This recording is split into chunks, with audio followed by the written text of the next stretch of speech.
Znáte takový ten pocit, když jdete do Lidlu a najednou vám náhodný borec začne říkat, ať vypadnete, i když tam vůbec nepracuje? Ne? Byl já teď už jo.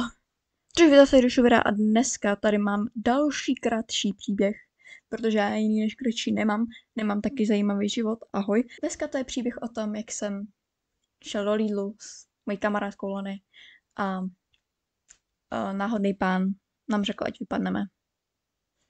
Jdeme na to. Já a Lony jsme takhle šli do Lidlu, protože jsme měli obědovou pauzu, tak jsme si šli nakoupit jídlo, že jo?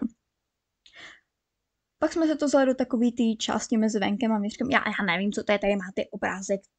Jo, já jsem strašně blbej, co a vím, jak se tady té části říká. A vždycky se tam takhle jako sedneme a papkáme, protože nejbližší lavička je dál než můj fotr. No, nikoho absolutně nezajímáme, jo. Prostě tam sedíme, nikoho to prostě nezajímá. Jsme úplně v klidu, neděláme žádný bordel, jo. Prochází tam pracovníci, policajti, všichni a no one cares.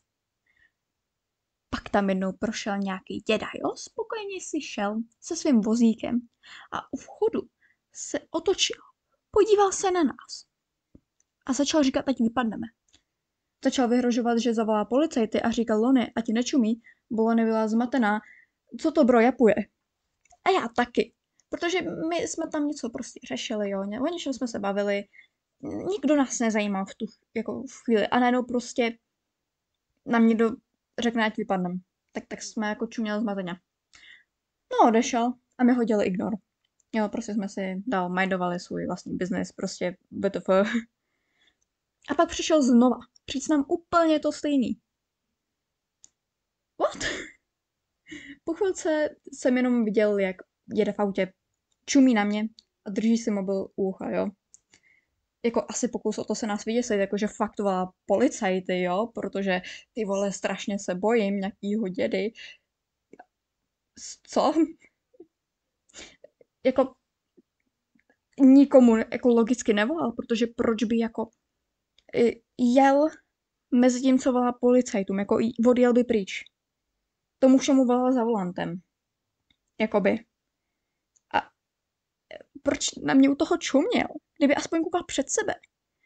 Ale on ani nevypadal, že se soustředí na to řízení. Jako chápu, že asi fakt jako nevolal, protože to nedává smysl, jako komu by asi jako volal, mezi tím, co by jako na nás tam jako čuměl. Ale i tak, ať aspoň kouká před sebe a soustředí se na řízení, co mu je. Fakt nechápu, proč nějaký random a dědek má zapotřebí řvát na děti, který se chcou jenom jako v klidu najíst, jo.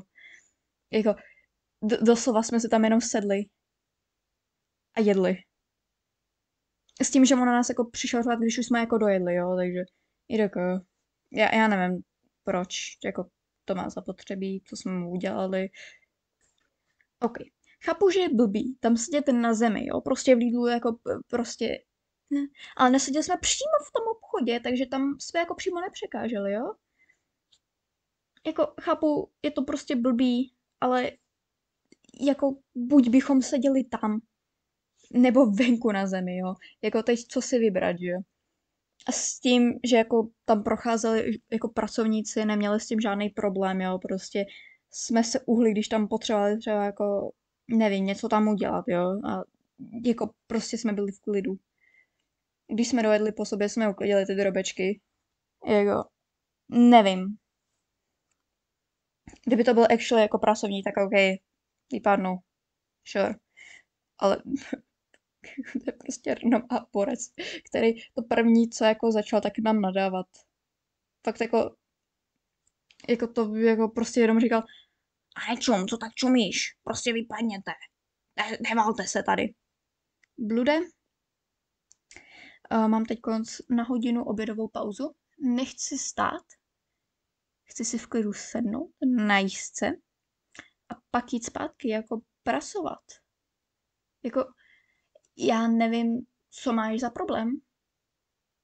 Já jsem jenom kid, který se chce najíst, který si chce užít svoji obědovou pauzu. Jestli s tím máš problém, buď Karen a zavolej si manažera. No nic, to je konec toho krátkého storytimeu. A já nevím, jak se ukončil videa, prostě se mějte, nashledanou.